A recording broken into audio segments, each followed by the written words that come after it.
Last time we were discussing about the application of immobilized enzymes, and we had mentioned that the enzymes find applications in a variety of situations, and we dealt with the application of immobilized enzymes as industrial biocatalyst in process industries. And as I mentioned also that two major sectors of application of immobilized enzymes are analytical applications and also their application in the therapeutics for the treatment of diseases in human beings, and both the applications are also particularly important, or in contrast to the application as industrial catalyst, lies in the fact that you require much more purified systems and the use of high value enzymes in their application. Unlike in the case of industrial biocatalyst, where mostly we were dealing with relatively lesser valued enzymes. The two applications on analytical applications and therapeutics require relatively high value enzymes and in a higher purified state. Now, just to take up the analytical applications, the variety of applications that have been reported, they can be classified into 4 different types. The first is automated analysis procedures by combining immobilized enzymes with various analytical tools. Now, we come across a variety of analytical situations, whether in the area of research or even in the area of clinical analysis, where the samples are analyzed in large numbers and be required to use very specific reactions that can be catalyzed by enzymes. Of course, one way is, as you must have done in your laboratory class, the use of glucose oxidase, for example, for assay of glucose. Now, the use of soluble enzyme may be fine enough if you have to analyze, let us say, couple of samples, 3 or 4, but in situations where the samples to be analyzed are in very large number, and very often such instances are met in hospitals, in clinical laboratories, where hundreds or few hundreds of samples every day are encountered, and use of soluble enzyme may be sometimes sort of uneconomical. Similarly, in research also, I mean, a candidate, a student might be analyzing the similar sample, hundreds of them over a day, and just to get his results. So, in those cases the analytical procedures can be automated by combining the immobilized enzymes instead of soluble enzyme with a standard analytical device. It could be a spectrophotometer, it could be a fluorospectrophotometer, it could be a pH meter, I mean as simple as pH meter. So, any simple analytical tool can be combined and used with the. Now, a very simple example of this approach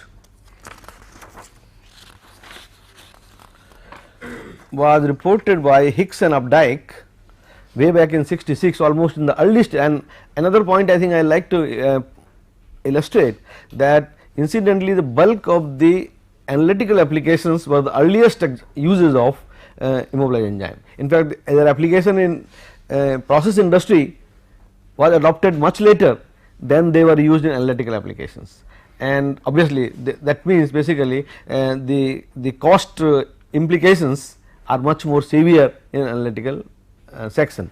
And you see, the setup is like this, that a sample, a given sample in which the chemical species has to be analyzed is passed through a immobilized enzyme column, a very small column, and here from this reference it was a glucose or lactic acid determination based on glucose oxidase or lactate dehydrogenase, and they were immobilized on polyacrylamide gel and packed into a column, in a very small column, and the substrate was fed at 0.8 ml per minute, and then this is passed through a tubing through a delay line, so that you provide the reaction time, and a color reagent is added here, and after that in a spectrophotometer, a photometric cell which is connected to the system, the reaction passes and the color developed is monitored. You can also have some standard solutions, and there is a two-way valve whereby you can either put a standard solution and measure your absorbance in the photometer, or you can put the actual cell. And of course, on the other side you have a buffer or a control solution which also passes through a delay line and the same photometer at the same wavelength, of course a different photometer of the same wavelength, and of course to empty the photometer tube a pulsars are used, so that in a pulse mode the tubes are filled and emptied, while the flow is continuous, but the photometer measures in a pulse mode and the material are removed, and that way in fact two of the systems which were very early reported was glucose by glucose oxidase and lactic acid by lactate dehydrogenase. Then the kind of reaction that take place in the immobilized enzyme column, lactic acid in the presence of NAD, of course the lactic acid is the sample itself is mixed with NAD solution, and pyruvic acid is formed with a reduced NAD, and reduced NAD is then oxidized with a dye DPI, and then it gets the NAD gets regenerated, that means gets oxidized, and the reduced dye is colorless. This DPI is blue and this colorless. So, difference in the absorbance is related to the concentration of the lactic acid. On the other hand, in the case of glucose, it is glucose to gluconic acid plus hydrogen peroxide, and hydrogen peroxide again acts as the oxidizing agent, and it oxidizes to the DPI to a colored product which is blue in color and is measured. And essentially in large other number of dyes also have been reported, and these dyes only just to facilitate the measurement of the color. Now, two other very interesting examples were also came in almost during the same time in 64 and 65. Riegel and Kaczynski in Israel, they reported the use of urease immobilized on diazotized amino acid copolymer used for the determination of urea in urine or serum, and also for the removal of urea from body fluids. Now, essentially this urea system in urine samples is used today in many large hospitals on a commercial scale, and where the requirement is almost 1000 samples in a day. So, instead of employing a number of clinical analysts, they have a analyzer in which the immobilized column can carry out the job, and almost 1000 samples can be analyzed using a simple single cartridge of immobilized enzyme, and the cost can be saved effectively. The other is Gilbo and Kramer, also reported in 65. They did for cholinesterase, which was entrapped in a starch matrix and was used for continuous detection of anticholinesterase. Now, here is an example not really of a metabolite or some kind of a substrate or a product, but it was just like a environmental analysis where the presence of certain cholinesterase inhibitors present in either effluents or in air as a result of pollution were monitored continuously in a using a immobilized enzyme, immobilized cholinesterase and trapped in a starch matrix plus a fluorescence spectrophotometer, because the product ultimately gives a fluorescence, and the change in fluorescence as a result of inhibitor present, that means the fluorescence decreases, and by that one can monitor continuously the the measurement of fluorescence gives you a direct indication of the concentration of inhibitor in the feed stream.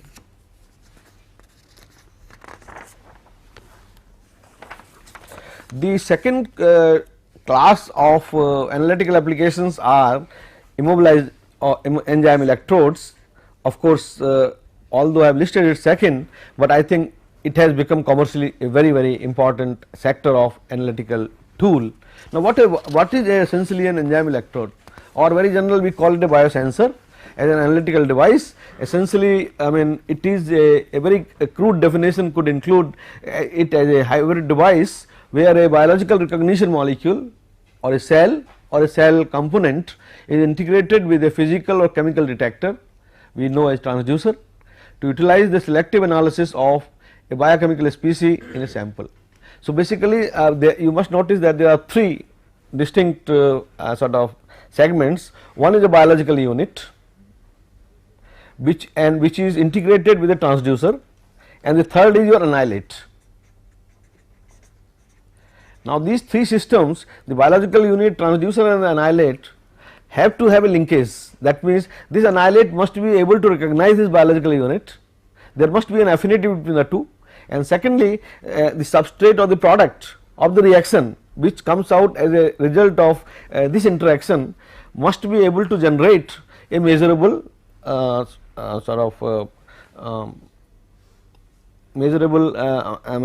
unit or measurable parameter which can be measured by the transducer in quantitative terms, so that it can be related with either the substrate concentration or some species in the sample. So, what is annihilate? Annihilate means the chemical species which is to be analyzed. Say for example, you want in let us say in the blood you want to analyze sugar, so glucose. So, glucose is the annihilate, the chemical species which need to be analyzed. So, in other words, the concept is very simple, and a large variety of biological units have been used to prepare biosensors. Of course, as far as we are concerned, we will be stressing more on enzymes as a biological unit, but other than enzymes you can also use microbial cells, plant cells, animal cells, cell membranes, lectins or antibodies, of course depending upon the annihilate. The purpose is that the molecule to be analyzed, the chemical species to be analyzed must recognize, must have a specific recognition for the biological unit, and of course the type of transducers that are used, very commonly used are amperometric or potentiometric electrodes, and the recent year developments have been in the area of field effect transistors, thermistors as well. But still on commercial level amperometric and potentiometric transducers are the common tools that are used in bulk. So, could you just explain what is the role of a mine? The role of a? Annihilate. No, annihilate is essentially the species, chemical species which is to be monitored in the sample.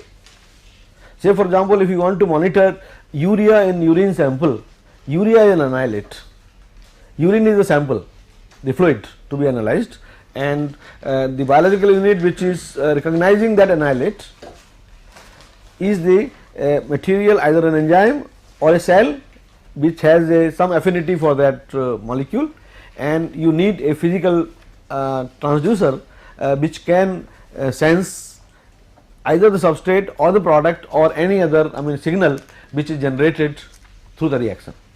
So how are they linked? I will come to that.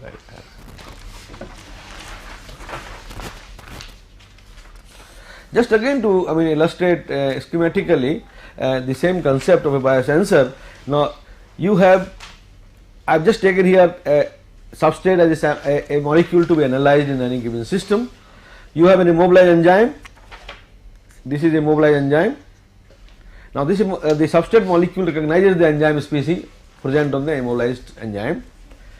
It generates, obviously now there can be a kind of a sort of a membrane through which the product or any other species which comes out as a result of reaction passes through and approaches a transducer, an analytical device, and which generates a signal which can be monitored. Now it can be in the form of a current, it can be in the form of a potential difference, it can be in the form of temperature change. A variety of signals can be generated, and that depends on the type of electrode we are producing.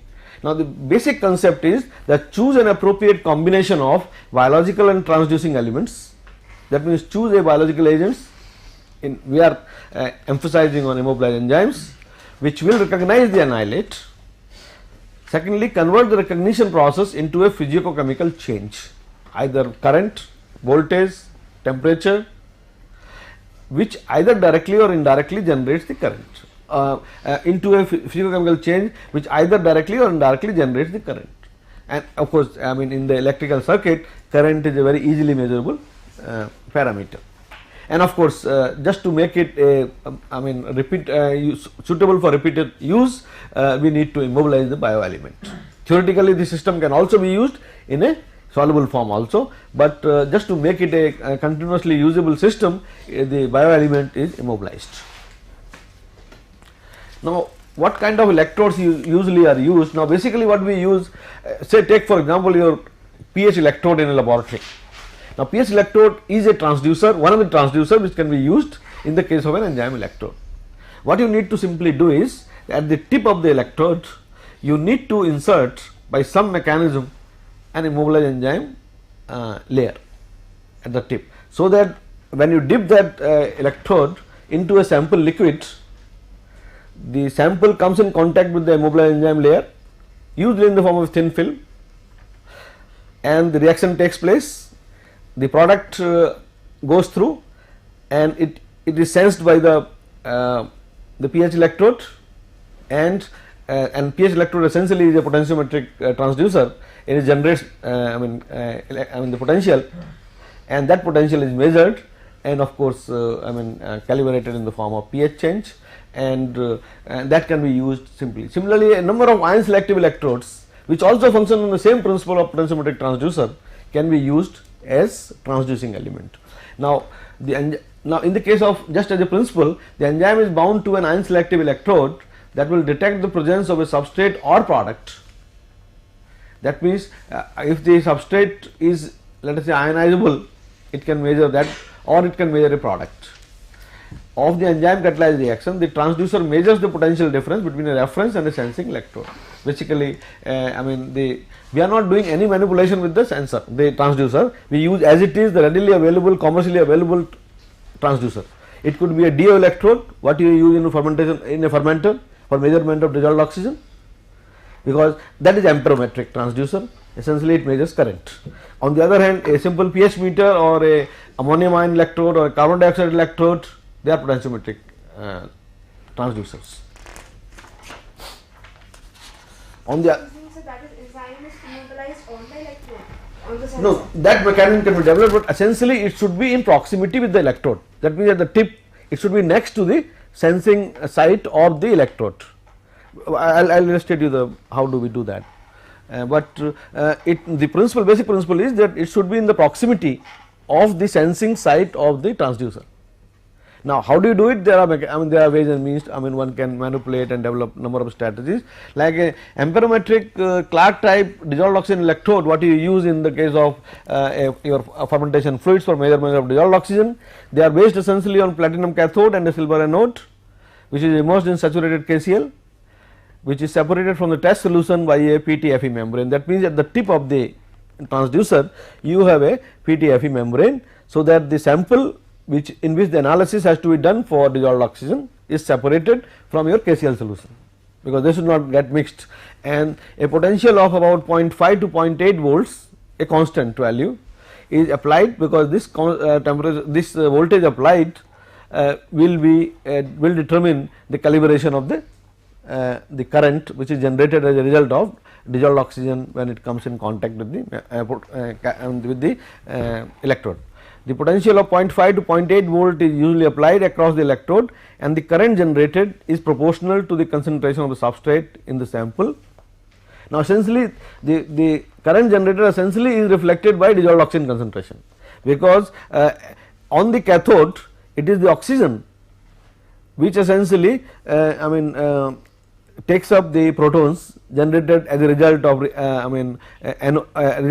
the proton generated on the anode.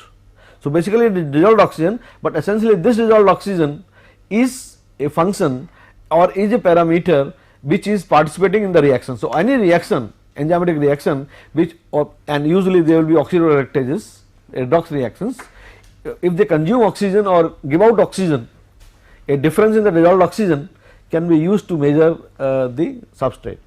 For example, we are trying to measure the dissolved oxygen. Essentially, yes, the electrode is measuring dissolved oxygen, but the consumption of dissolved oxygen in the fluid is a result of enzymatic reaction. Like for example, you take glucose. Now, glucose plus oxygen will give you gluconic acid, and in the sample, when you bring the glucose sample in proximity of the electrode, which has also the glucose oxidase enzyme and sort of deposited on it, the enzyme will react with the glucose in the presence of oxygen and consume oxygen. Now, there will be a fall in the oxygen concentration, dissolved oxygen concentration, which will be monitored by the electrode, and this fall in dissolved oxygen concentration under steady state will be proportional to the substrate concentration. But why does the immobilized enzyme have to be in proximity to the electrode, even if it is elsewhere? You can have, just like we had the immobilized enzyme columns, put it under just like in the earlier automated devices, you can have a small column and link it to a photometer. That is possible, but again to use it in terms of convenience, actually use of a pH electrode is very simple. You just dip into solution and you get the result output. Whereas if you have to really set up a auto analyzer, it will have a full flush setup and all tubings, and you will have a reaction period and all those things, and ultimately you end up in a very cumbersome system. Any analytical device in the form of a electrode physical device which can be easily calibrated in terms of the concentration of the sample, it is much easy to handle. It is only convenience. Yes, you can have either way also. You can put your enzyme into a column and pass it through a spectrophotometer, and that it can be automated, no doubt about it. Now, the three parameters which are important in the case of a electrode, enzyme electrode, are selectivity. Of course, the selectivity is a function which is offered to it by enzyme, because the enzyme has to be chosen which is highly selective for, and of course that choice is important, because if you are not able to choose a very selective enzyme, the analysis may not be very specific. Then sensitivity. Now, sensitivity is a function of the Km and Km value of the enzyme. That means, what is the sort of range of analysis which it can perform, that will depend on the Km value of the enzyme. The third, and probably from the operational point of view important, is stability, because we must be able to use the same enzyme, immobilized enzyme coating for a number of samples, so that it is stable over a long period of time, plus reproducible.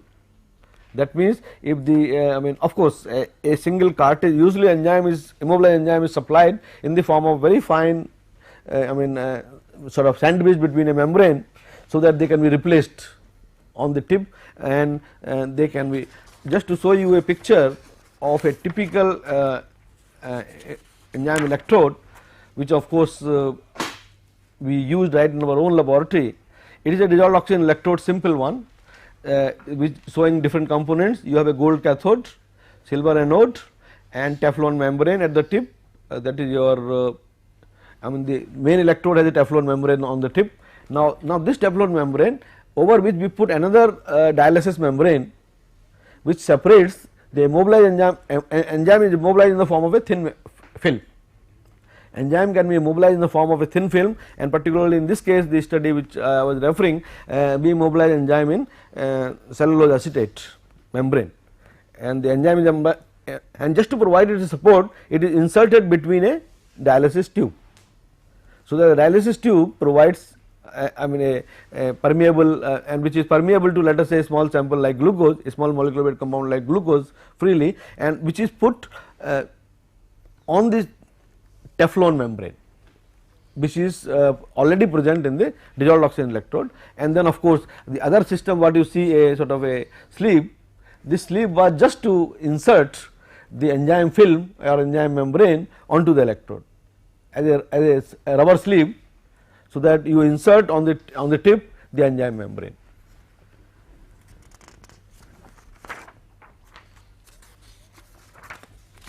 You see, similarly, or let us say, if you see a bigger view, now you can have say for example glucose membrane, glucose measurement. You have an electrode, silver anode and a platinum cathode. You have a plastic the plastic membrane, which is obviously supposed to protect your anode and cathode from the which separates the fluid from the internal fluid, and after that we put an enzyme gel layer. Now you can have just any mechanism to, you can have some kind of, let us say, sleeve which holds this layer. Like in our case, we had a rubber sleeve which is a sort of covered over the tip of the electrode, so that the layer, the film remains intact on the electrode, and also it is separate because of the dialysis, because being inserted in the dialysis bag, it is separate also. And so right, so that it is separate from the PTFE membrane also, and also it also provides the analytical molecule to permeate through it and come in proximity with the enzyme. So if the enzyme is in contact with the two anode and cathode, is the problem? No, enzyme is not really in direct contact with the anode and cathode. Anode and cathode only come in picture with the either the substrate or the product, which is a result of the enzyme reaction. Like for example, here you see in the second stage, which is for L-amino acid oxidase, you have a simple let us say a glass electrode, simple glass, just like you have pH electrode. Now what they have done essentially, they have put an enzyme solution. What they essentially have done, they have taken a ultrafiltration membrane or cellophane membrane, or you can say let us say a dialysis bag which is closed at the bottom instead of open from both ends. You fill some solution, not even immobilized enzyme, and this cellophane bag is just, I mean, the electrode is dipped into it, and that is what has been done. And then this has been supported by O-rings, just like we had put a sleeve in the earlier case. Now you put O-rings so that the bag, the dialysis bag which contains the enzyme, remains intact in contact with the I mean in proximity of the enzyme, and it can be used for measurement systems. Sir, are we trying to measure glucose or are trying to measure dissolved oxygen? We are indirectly measuring glucose via measurement of dissolved oxygen. The dissolved oxygen, electrode will measure dissolved oxygen only, it cannot measure glucose directly, but the glucose concentration results into the production of either production or consumption of oxygen as a result of the enzyme reaction, and that is the purpose. Now a large number of enzyme electrodes have been prepared, and in fact I am just listed here which are commercially available actually. Of course there are many other experimental electrodes which have been made and reported in literature, but for example glucose is the most commonly used electrode, and the immobilization method polyacrylamide gel, oxygen electrode is the electrode used, and the concentration range it measures, it can measure is of the order of 10 to the power minus 5 to 10 to the power minus 4 molar. I like you to see the sensitivity of the measurement, which is probably much higher than any physical or chemical measurement system. At this concentration level, 10 to the power, that is we are talking in the micromolar range. Then urea, again urea is immobilized in polyacrylamide gel, and ammonium ion electrode is used, ion selective electrode, a potentiometric electrode, and the range is 1 to 10 microns, micromolar. Then cholesterol oxidase, collagen membrane, and oxygen electrode is the measurement device. As I mentioned, in all reactions which are redox reactions, oxygen electrodes are used, and if it is a any other ion selective measurement is to be done, then the potentiometric electrode. Urea, ultrafiltration membrane, CO2 electrode, an ion selective electrode again. Then penicillin measurement using an enzyme penicillinase which hydrolyzes penicillin using a glass electrode, this can also be measured. Now the advantage, you see, you must realize that for example in an industry, if they have to monitor the penicillin concentration of their broth on an online basis, any chemical measurement will take time. Let us say the report may take 2 hours, but whereas in the electrode, the plant operator has an electrode in his pocket, and he takes a sample, dips it into, he knows when to, the control becomes very easy. You can immediately take a decision to either switch on or switch off or terminate, whatever decision has to be taken on the plant, and in those cases such systems are very, very useful. Another analytical device based on immobilized enzymes is enzyme thermistor. Now the enzyme thermistors are based on the measurement of temperature difference of the reaction liquid in an exothermic biochemical reaction. Now mind it that here the situation is we are talking of exothermic biochemical reaction. So many of the enzyme reactions which are highly isothermal, I am just comparing the two, although they are known to be in all broad range as isothermal reactions, but they will have some value of delta H. So those which have a slightly higher delta H value among enzyme reactions, they can be used for enzyme thermistor because they will induce a change in the temperature. Although the temperature change, as you will notice, is much smaller. Now then involves the use of a semiconductor material showing a large resistance change with temperature. So basically the measurement of temperature is based on the temperature, the change in resistance of a semiconductor material as a function of temperature.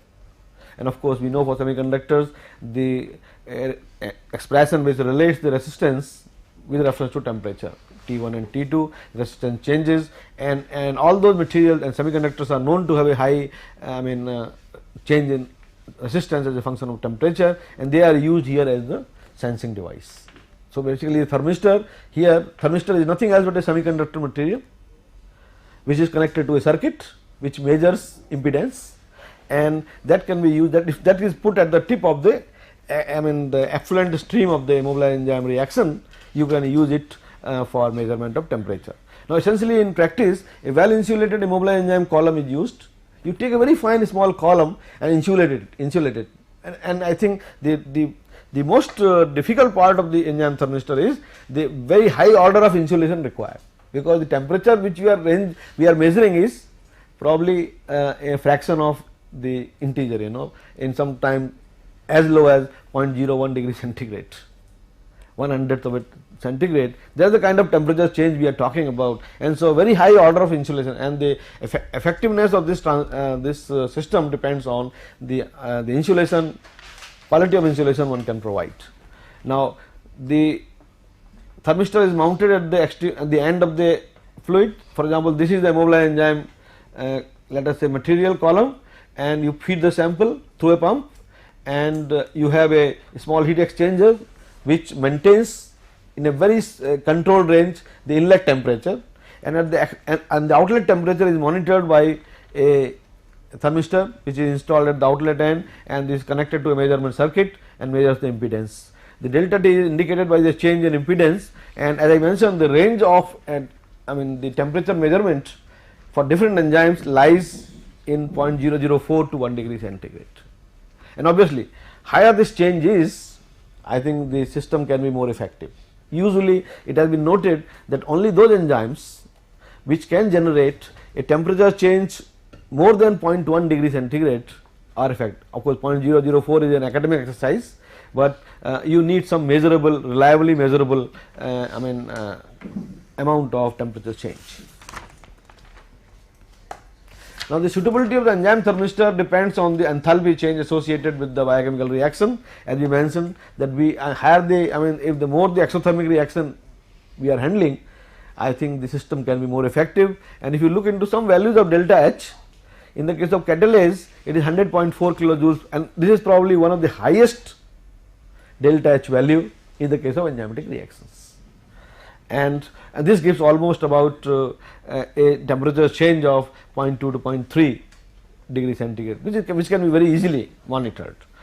Glucose oxidase 80 kilojoules per mole, hexokinase 27.6 kilojoules per mole, lactate dehydrogenase another good system 62.1, and urease with urea only 6.6. As a matter of fact, the urease this system is usually not very effective, and the first 4 ones are considered to be very effective, and of course the systems are not commercialized, but in many laboratories they have been tested, used and reported. So what are we trying to do in the thermistor? What are we trying to monitor? The same, annihilate whatever substrate concentration we are the temperature change, the change of temperature which is measured in terms of change in resistance is related to the change of substrate concentration which is fed to the enzyme sample. The delta H of reaction is mapped to substrate concentration. Pardon? The delta H of reaction is mapped to substrate concentration. How much of substrate is giving how much of each? This is per mole, kilojoules per mole. Per mole of substrate consumed will give so much of heat quantity. Just like any exothermic reaction, you have a delta H value. Then the the third area of application of enzymes, analytical application I am referring to, is structural analysis of biomacromolecules. You must have familiar when we do primary structure determination of proteins. Usually we take a protein, hydrolyze it by using some enzymes or chemical means, by acid or alkali, and monitor the different amino acids that are produced. Now, the same job can be done by immobilized enzyme in a more controlled way, and you can have controlled hydrolysis and monitor. The major advantage is the kind of problem that is faced in the case of a classical analysis is the removal of the hydrolyzing agent, that is acid or alkali or in the soluble enzyme. Now, removal from the sample is a very tedious task, and it also causes in some cases, for example, tryptophan. Now, it is destroyed by alkali. So, alkaline hydrolysis, which is very commonly used for determination of primary structure, does not measure tryptophan. But if you use, let us say, a column of immobilized enzyme for a controlled hydrolysis of a protein sample, first thing, no amino acid will be destroyed.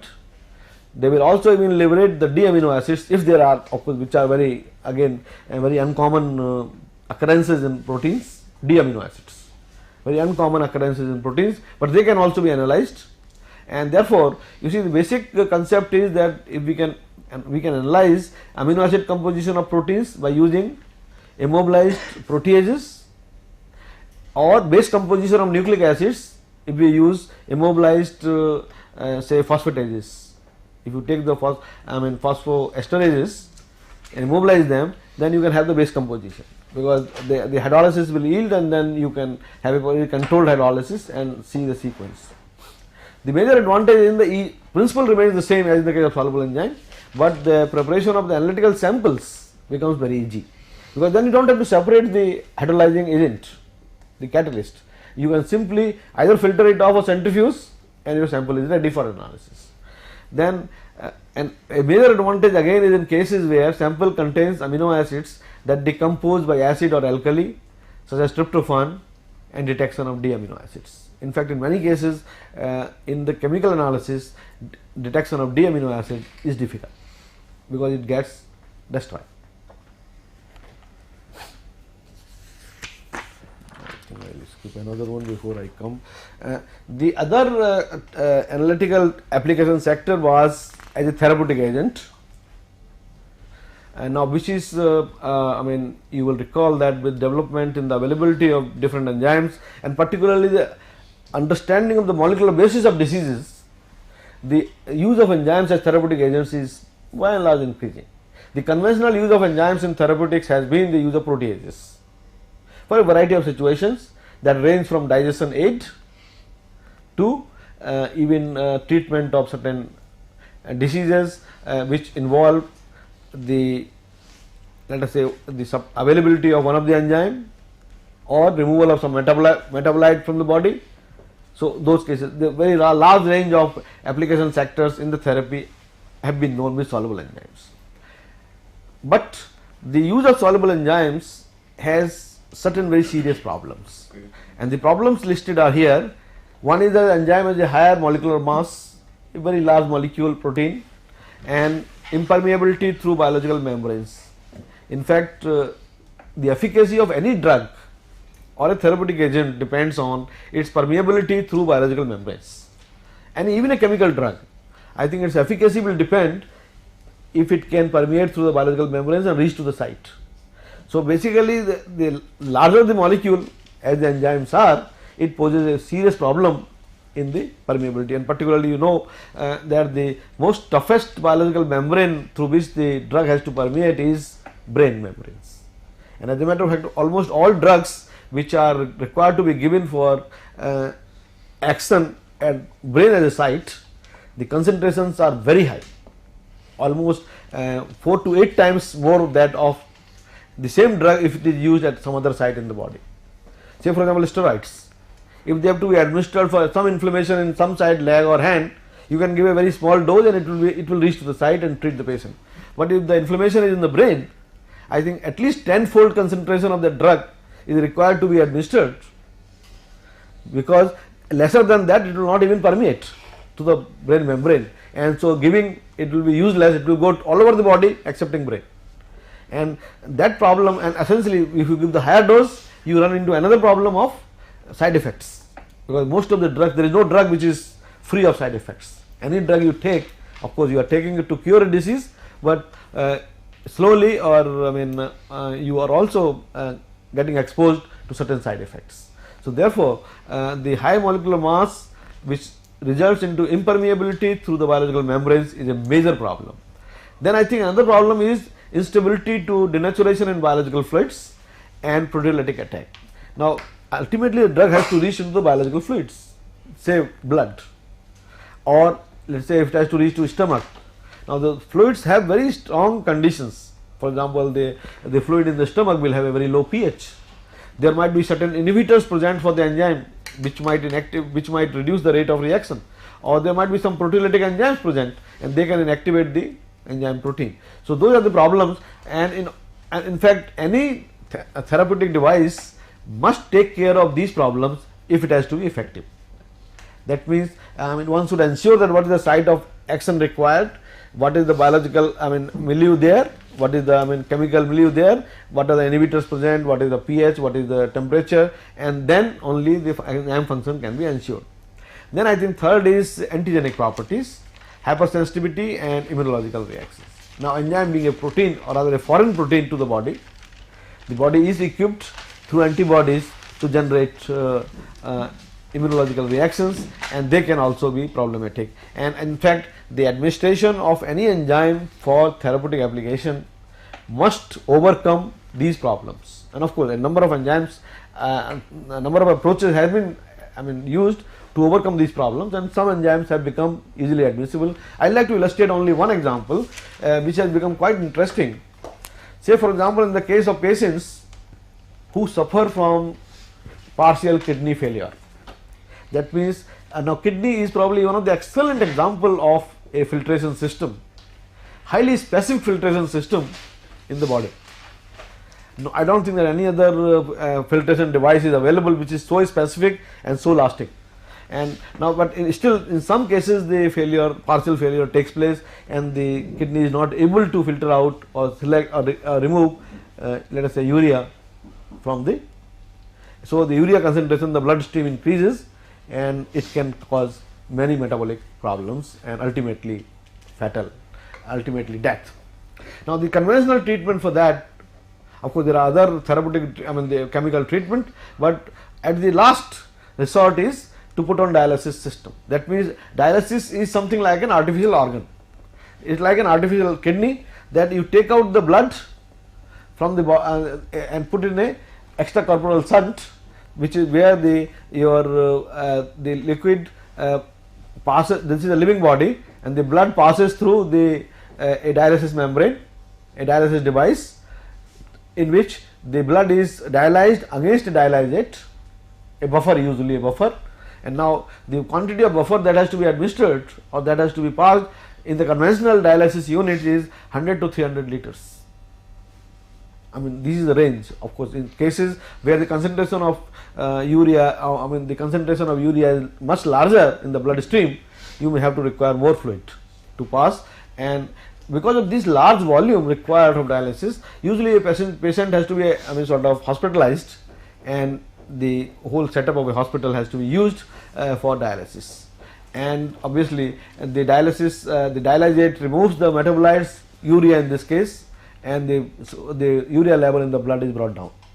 That is the conventional way.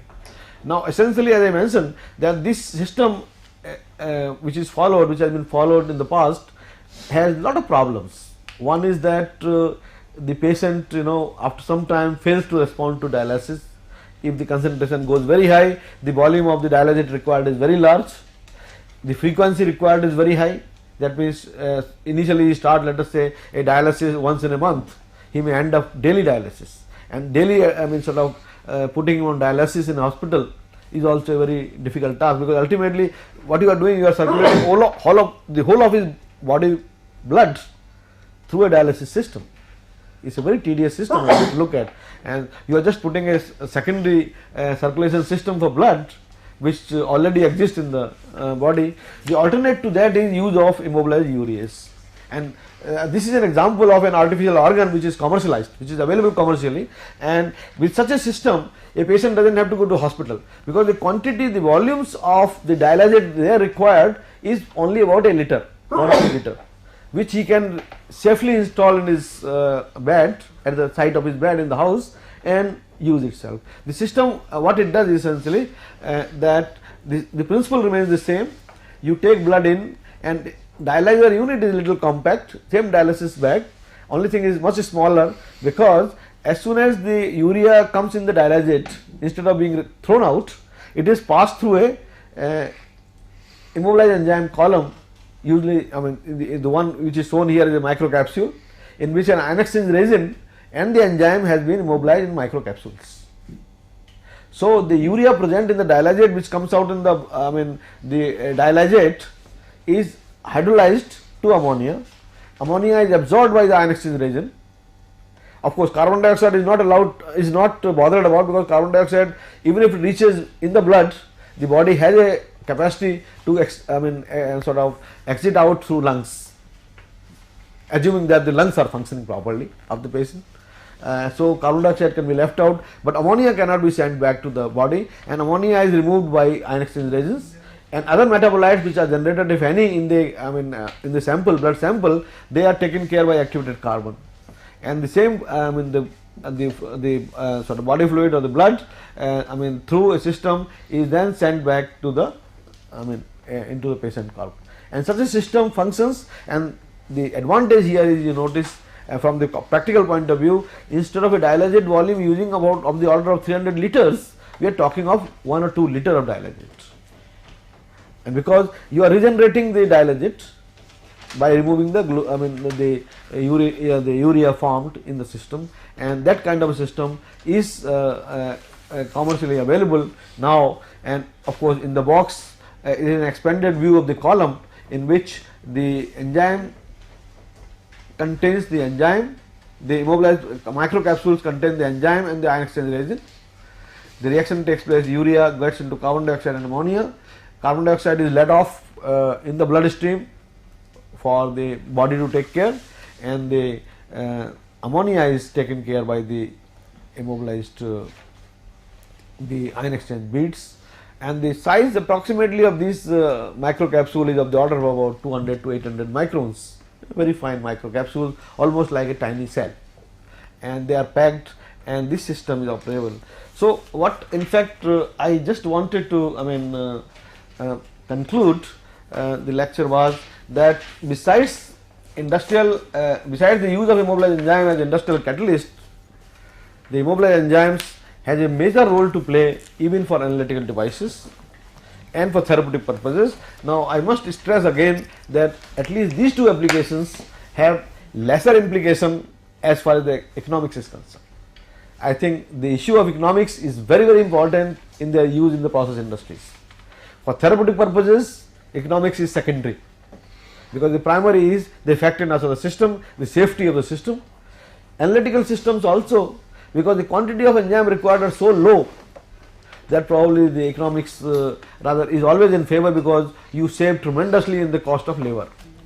As I mentioned to you that I have seen myself the analysis in at least in one of the hospitals in Sweden, particularly almost about 1000 samples in a day done by auto analyzer using immobilized enzyme, and which essentially would have required at least 10 persons, and you are aware that the hiring of the person is the most the last thing, at least in the Western world.